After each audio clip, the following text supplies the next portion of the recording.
Hold on, I'll get you a good angle. How's this? Can you leave and rejoin? ¿Y ahora? Ahora sí.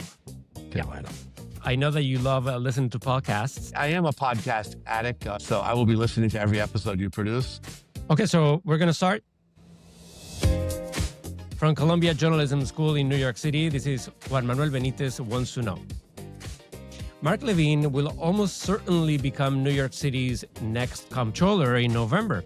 The Manhattan Borough President, since 2022, started his career teaching bilingual math and science in the South Bronx, then founded a credit union in Washington Heights before spending 8 years in the city council representing Upper Manhattan neighborhoods like Morningside Heights, West Harlem, and Washington Heights. Now he's preparing to take on the city's most important financial oversight role at a time when the Trump administration threatens to cut funding to sanctuary cities. Juan Manuel, it's wonderful to be here. Congrats on the new show. Thank you so much, and congratulations on your recent victory in the Democratic primary for this position. First of all, how should I address you? What should I call you? Mark is fine. Mark? Okay, Yes. okay. Thank you, Mark. So how was the campaign? How was winning that Democratic primary? And how do you feel about taking on this new role? I'm not sure. I don't think if you were thinking about becoming comptroller maybe 2 or 3 years ago. Well, I thought that running for city council was tough, and it was. But, running citywide is it's next level. It was probably the most intense thing I've ever done. It's such a big and complicated city, but also in so many ways, Juan Manuel, the best thing I've ever done, just to be out there in hundreds of neighborhoods, interacting with people across this incredibly, fabulously diverse city was in a lot of ways for me, just a dream come true. And I felt that I fell in love all over again with New York City. And I really will treasure that experience. There's just nothing like running citywide in New York. And for that, I'll always be grateful, and grateful for the result and for this opportunity. And also grateful that I'm not currently working 18-hour days as I was during most of the campaign. I mean, for many of our listeners and viewers, your position is almost guaranteed at this point because there's such a huge disparity between Republicans and Democrats in the city. So you're expected to win in the general election in November. Now, this municipal election in New York City is very high profile, not only all over the country, but also internationally, because of the surprising victory in the Democratic primary for mayor of Assemblyman Zohran Mamdani. Many believe that he will become the next mayor of New York City, even though he's facing independent candidates like former Governor Andrew Cuomo and the current mayor of New York, Eric Adams, also the Republican Curtis Lewa. Why do you think it's taking so long for mainstream Democrats to endorse Mamdani, not only city officials and also in the state and in Washington, D.C.? Most Democrats in New York politics have indeed endorsed the Democratic nominee, Assemblymember Mamdani. And I think for those who have not yet, perhaps they would say this is a very unusual election in which we have essentially multiple registered Democrats running in a general election. I don't think you would design a system like this. Some states actually have rules that say if you lose in the primary, you can't run in the general. So it's a little more complicated than usual. But I personally feel that we need to come together. And I made it very clear that as a member of the ticket of Democrats running citywide, I support the ticket. You've advocated for progressive politics for a long time. Zohran Mamdani also is advocating for progressive politics. What's the difference between a progressive and a socialist? First, I want to say that I ran on the issue of affordability as to the assembly member. It was my top policy priority throughout the campaign. It has been really through my time as borough president. We've made fighting for more housing and more affordable housing really the centerpiece of my work in Manhattan over the past 4 years. And it's a message that connected with voters that I think is probably the single biggest thing that helped me secure victory in the primary. And I'll note that the assembly member and I won a lot of similar neighborhoods. We both won Jackson Heights, and both won Harlem and Richmond Hill and other neighborhoods like that. I think these are places where clearly the affordability message resonated. I'm not sure how much labels mean anymore. I think I would say very clearly that I think there's a role for government in solving this crisis, as there are in many others, but also a role for the private sector. If you look at the story of housing production in New York, most of the housing we as New Yorkers live in was built by the private sector. That's how we got to have millions of homes in New York. And I think any realistic strategy of solving our current housing crisis, where we have a shortage of minimum 500,000 and probably more like 1 million homes in New York, it's going to require, again, a role for the public sector, but also clearly a role for the private sector. I'm not sure if that balance is something that someone uh, who's on the far left would articulate, but certainly I believe that that is the winning strategy. We need all hands on deck. We need every tool mobilized now to address what is just a historic crisis of affordability and housing in New York. So why do you think then that so many powerful Democrats are reluctant to endorse Mamdani? Is it because he is a self-proclaimed socialist, or is it because his positions on Israel? Well, I'm not sure. I'm not sure who you're referring to, and I may not have spoken to those folks. You have Congressman Hakeem Jeffries. You have uh, Senate Minority Leader Chuck Schumer. Yeah, I won't speak for any of them. I think they're all in the process of weighing that decision. And the assembly member himself has been really generous in giving them time. So I'll let those leaders work it out. And I know the assembly members continuing dialogue with all of them. Mark, I've interviewed you so many times for so many years, even before you became an elected official. And it was researching for this interview that I discovered that you were born in Chicago. Yes, it is true. Yes, indeed. Although I left when I was 2, so I can't say that I have a lot of fond memories, but I'm told that it was a great 2 years while I lived there. And you grew up in Maryland. Yes, that for sure. From age 2 to age 18, in a town called Columbia, Maryland. I understand that your parents were activists. Yes, absolutely. My mom especially, and she's still alive and thriving. Thank God. Uh, both of my parents shaped me in different ways. My father Marshall gave me a more scientific mindset. He was a physician, but specialized in occupational medicine, focused on research to help workers stay safe on the job.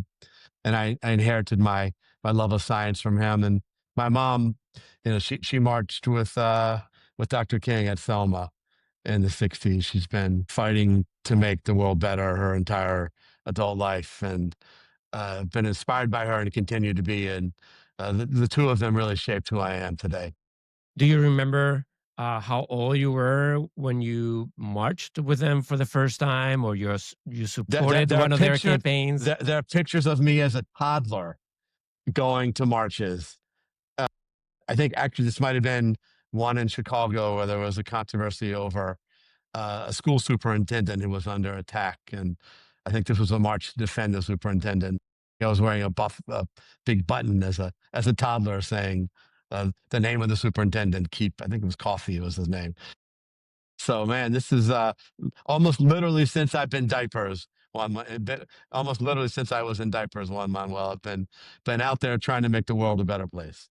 So during the pandemic, as a city council member, you became a health expert, even though, I mean, you don't have a background in medicine, but you were the chair, if I'm not mistaken, of the health committee at the city council. You were even called the Anthony Fauci of New York City. But you took that role very seriously, and your profile grew immensely, not only in New York City, but all over the country with this issue.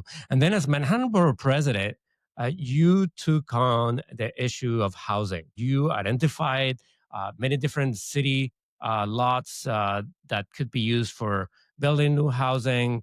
How do you plan to tackle the comptroller's office?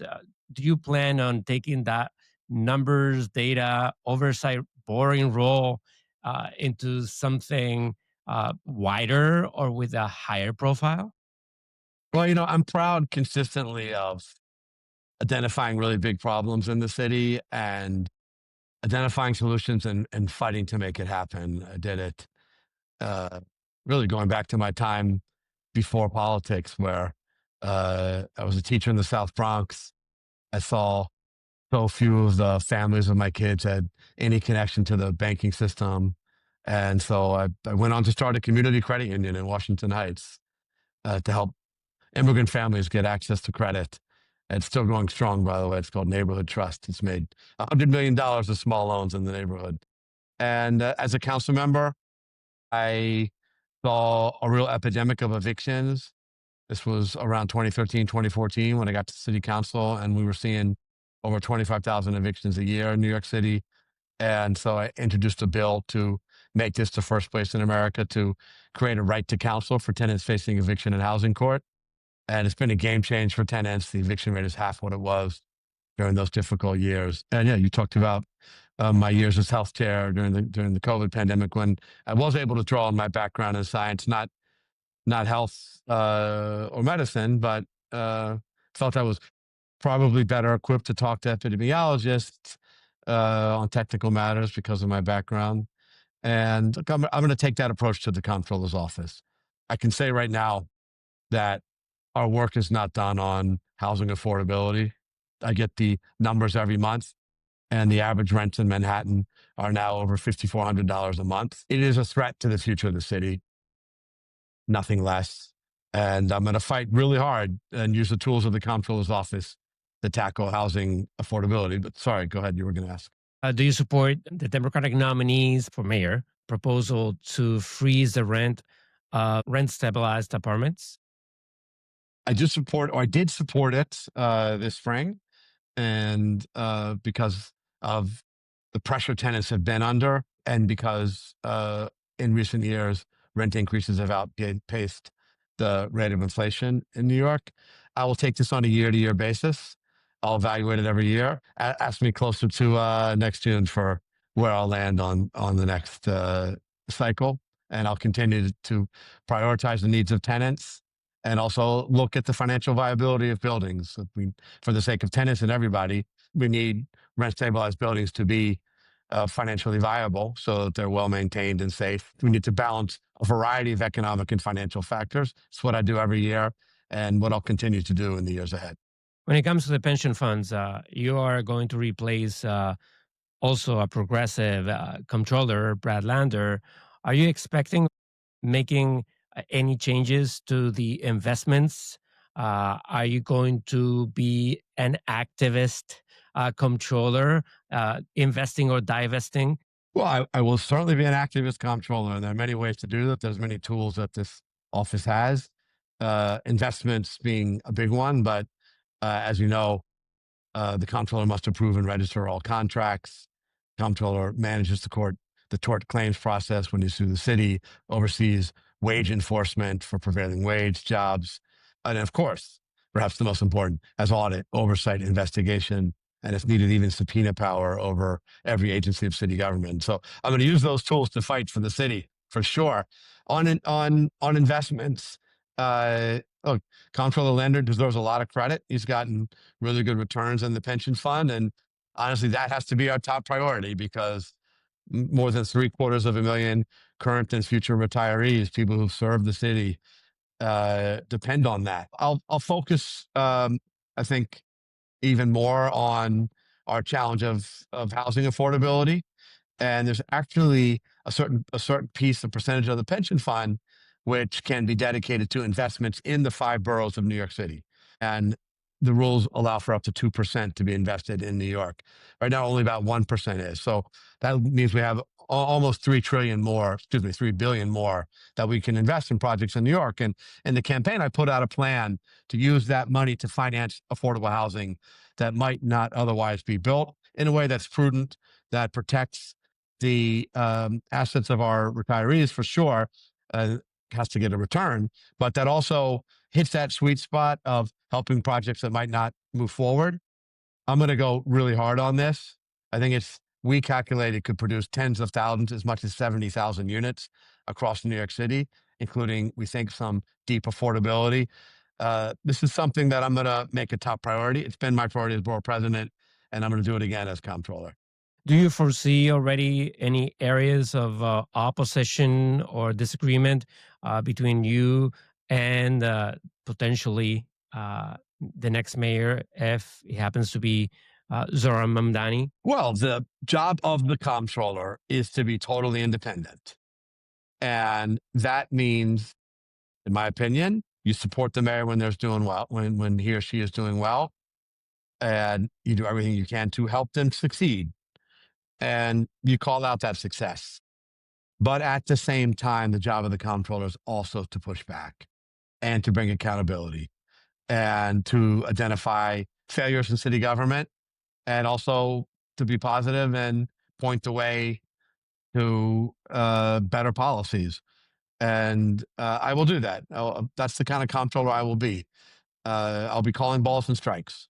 I will be not afraid to call out failures, but also I won't hold back in lifting up successes. I think the mayor deserves that, and the people of the city deserve that. At times, that might put me in conflict with the mayor, and I'm okay with that because that's the job. Mamdani's views on Israel, they're really different from yours. Now, with the conflict in Gaza, if the mayor wanted the pension funds to divest from companies linked to Israel or selling weapons to Israel, what would be your position? Well, first, I'll point out that the pension funds are governed by a group of trustees that, yes, the mayor has a vote there, but so do labor leaders and the comptroller as well. So this is not the kind of thing that a mayor can't unilaterally change investment policy for New York. I want to point that out. Look, I believe that, again, the top priority of the comptroller is to achieve good investments for our retirees. And that includes having a strong, globally diversified portfolio. And that has, for decades, included investments in Israel that have yielded very strong returns. That should be part of a diversified global portfolio. We'll certainly continue that kind of balanced global investment strategy, of which Israel should be part of the portfolio. That is not a commentary on the policy of any given government of Israel, including the current government of Israel. I can and do push back on those policies when appropriate. As someone who cares deeply about the country, who has deep connections to the country through family and friends, a Hebrew speaker, as you know, but also someone who's spoken out about how horrified I am about the loss of civilian life in Gaza and the current hunger and famine in Gaza, which I have said is the kind of thing that should be beyond politics and beyond debate. We need to get people food and medicine and supplies urgently. But that's a separate question from the long-term investment decisions that I'll have to make as comptroller, which I'll do as I outlined. Following that argument, how about fossil fuels? I think in the case of fossil fuels, that they are a very poor long-term investment, that the future is renewable. Solar adoption is growing by an astounding rate, really explosive growth, exponential growth. And the city has virtually completely divested of publicly traded stocks in fossil fuel companies. And I think that is a wise move, both because we need to stop global warming and also because I don't think those stocks will be good long-term investments. And that's the case of a win-win, I believe, where we can advance our values in trying to fight climate change. And also, I'm quite confident deliver value for our retirees over the long term. How about investments in on gun manufacturers? I put that in a similar category, and I also would probably favor divestment from that sector. It didn't come up in the campaign, I have to say. So, but my immediate response would be similar. I know that you traveled to Israel right after October 7th. Have your views changed since then about what's happening and about the conflict? As I said, I have very deep connections to the country, uh, cousins there that I'm close to, and many, many friends, and a deep affection for the country. That does not mean that I agree with every policy of every government. I want to be clear about that. And it was very important to me to go right after October 7th to uh, support my friends there and to see on the ground what was happening. And it included a trip to one of the kibbutzim that had been overrun on the Gaza border, kibbutz Kfar Aza. And it was maybe the most horrific thing I've seen. It was just a horrifying sight. This was just a few weeks after October 7th, so it was still the wounds were still very raw. Um, I can say that I've watched with mounting alarm uh, as as suffering has increased among civilians in Gaza, and particularly been alarmed by the hunger that is quite apparent there right now, and I've called it out. And I think there should be no doubt that we need to get food and medicine and supplies immediately in there.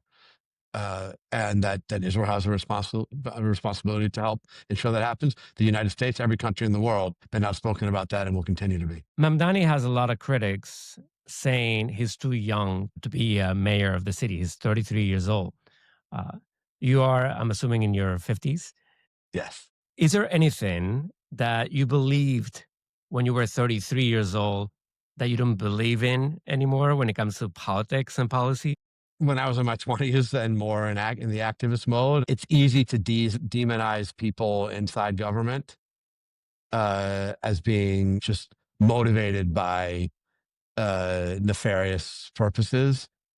And the truth is, once you get inside, as I have had the pleasure of being as an elected official now for 12 years, it's much more complicated than that.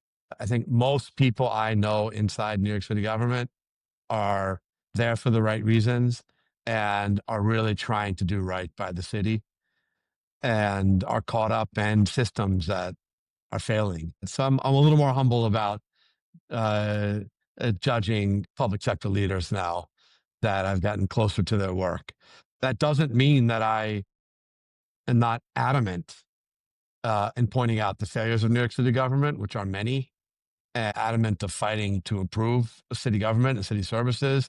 It's why I ran for Comptroller, and have much I'm excited to work on to help achieve that. But I'm a little slower to demonize the people doing the work inside than I was at 25. Is there a book you've read lately that really inspired you or changed your mind about something? I'm almost done reading Abundance. I know it was all the rage during the spring. I was a little busy campaigning, so I've had time for it now. It's a book by Ezra Klein and Derek Thompson, which I encourage everyone to read. And I think there's no one on any place in the ideological spectrum who won't find things in there which challenge you. If you are a moderate, there'll be things there that challenge you. If you are on the left, there'll be things there that challenge you, certainly if you're conservative. I love reading books like that. I don't want to get too comfortable.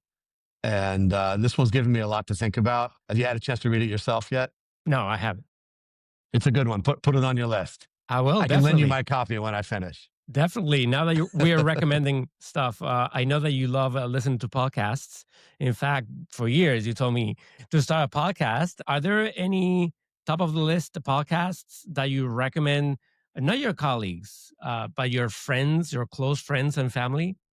One that I just love. It's podcast by Dwarkesh Patel. Delves into history and science and technology, AI, with such thoughtfulness. I learned so much from every episode. I am a podcast addict. I won't deny it. So I will be listening to every episode you produce. It's a way for me to indulge all my interests in politics and history technology, what's happening around the world beyond the US, and of course, the latest on New York City. It's something I look forward to every day, honestly. And I know that you're one of those elected officials who regularly takes the subway. Is there a subway line besides the one that takes you home that I believe is the C or the A train? The A, yeah, the A is my life. Yeah. Is there a subway line that is your favorite? I live on the A, man, and I love it. But I just feel like the one line is just quintessential New York. I know it's a little tight, not quite as much room to stretch out as we have on the A. It touches the full planet panoply of neighborhoods, diverse from the Heights to the Bronx down to Wall Street, and you just see all walks of life there. We're elbow to elbow on most days. To me, it's really the best in New York. So, as a Manhattan Borough President, when you have friends or family members visiting New York City, after you take them to Times Square, uh, where other places do you take them that might not be as popular? I'm a parks lover, and so it would probably be one of a wide variety of parks that I adore, that are very important to my life, and so I love to share it with visitors. If we're getting off the usual tourist destinations, Fort Tryon Park is just an absolute jewel. It's in Washington Heights, and it's up on the hill. You have a view in every direction, and you have the Cloisters Museum right in the middle of the park, where the Metropolitan Museum of Art has its big part of its medieval collection. Honestly, I'm shocked and dismayed at how many New Yorkers have never been to Fort Tryon Park. It's something that I picked up on going around the five boroughs. You know, I guess it's understandable.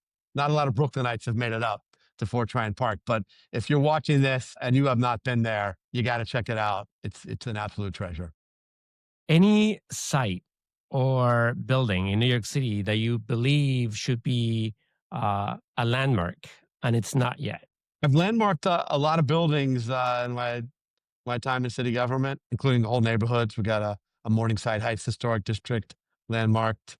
I am very concerned about preserving the Presbyterian Church on the west side, which is now under threat. It could be knocked down. It's a Gothic treasure, and I've been outspoken and speaking up for keeping it as a thriving cultural and a faith-based institution as it is today. Going back to talking politics, the last four New York City comptrollers ran unsuccessfully for mayor. Are you planning on running for mayor? No, I'm good. Do you ever think about, hey, I should give it a try in 2029 or in 2033? Is that something that is in your plans at some point? Look, I could have run for mayor in 2025, being Manhattan Borough President. Why didn't you do it?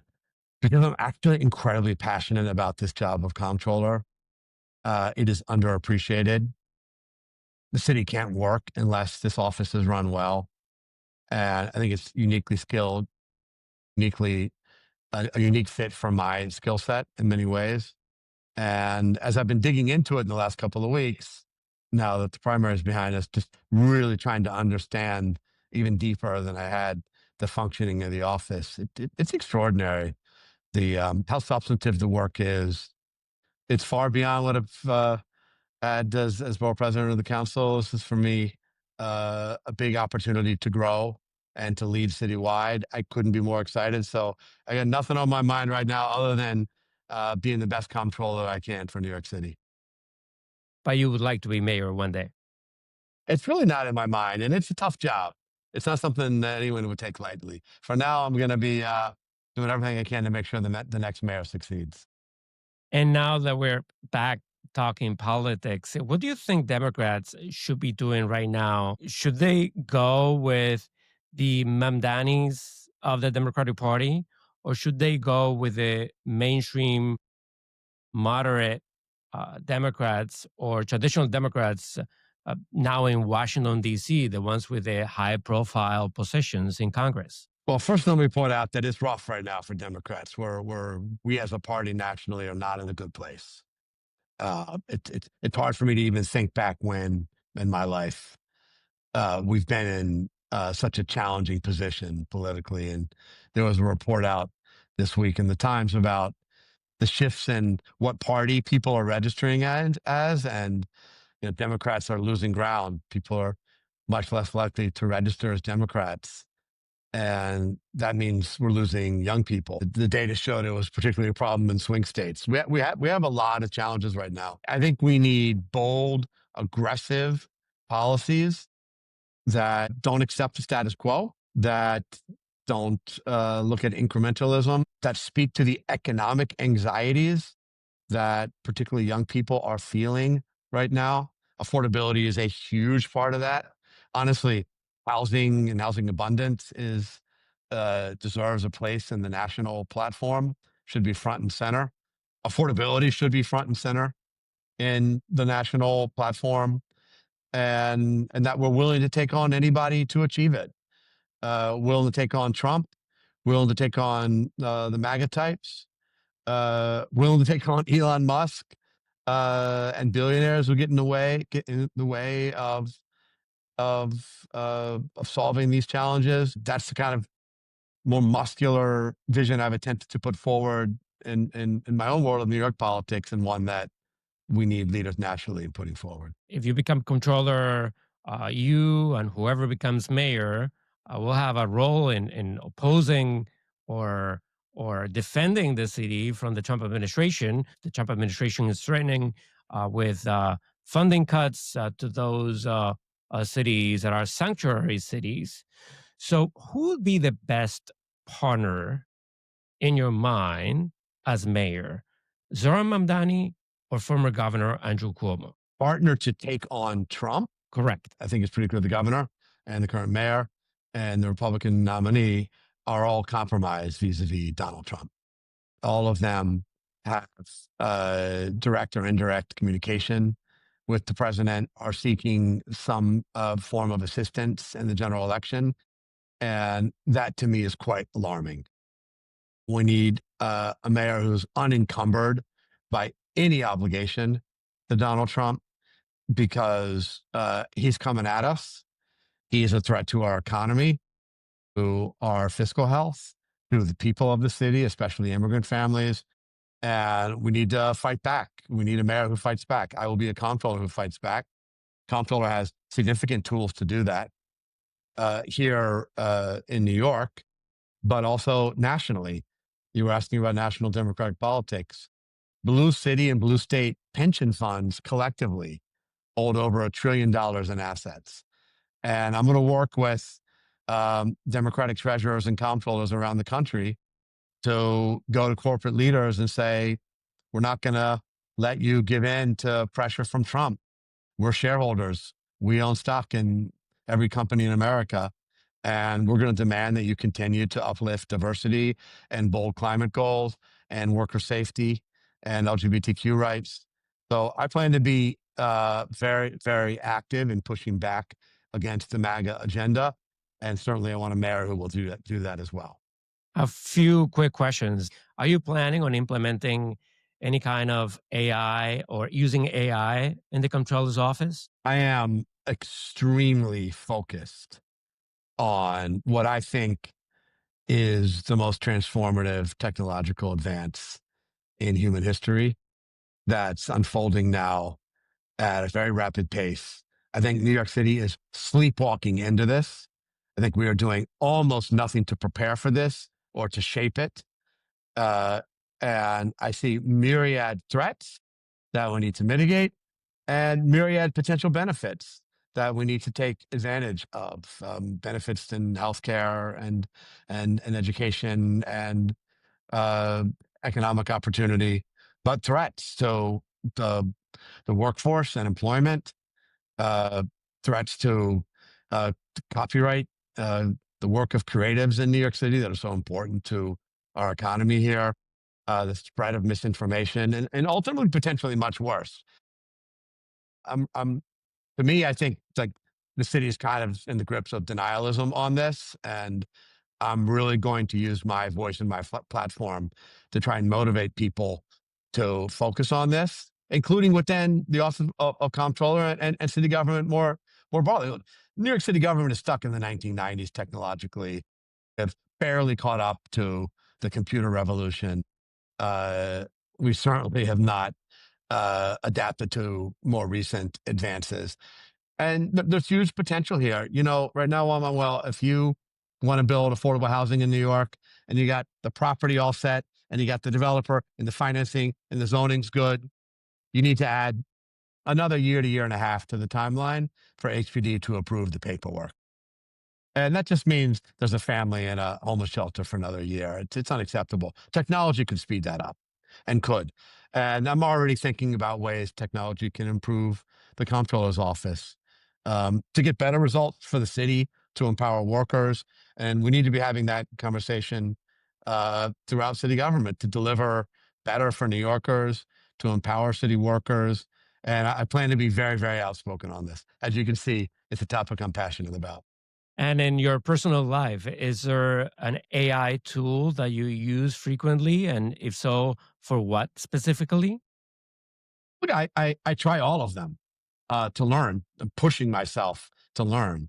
But yeah, I use several of the chatbots really as tutors for me to anything from learning a language to learning a technical issue to learning minutia about city law and legislation.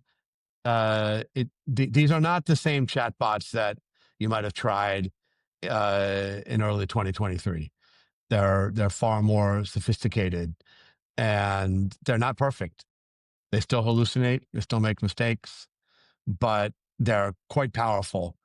And for someone like myself, who's constantly got to cram material in because of my job, they've been very useful tools for me. Now that you were talking about learning a language, you know that there are a lot of Latino politicians in the city who, for a long time, have envied your ability to speak Spanish. Can you tell the listeners how you learned Spanish and any advice for them on how to get better at Spanish so they can sound like you? Well, languages are one of the great loves of my life. So when you love something, uh, it's not work. And for me, learning languages is fun. And I'm not a savant. I'm really not. But because I enjoy it, I do it. So I've been able to grow a lot in life by learning languages, and Spanish especially, which is very much a part of my life at this point.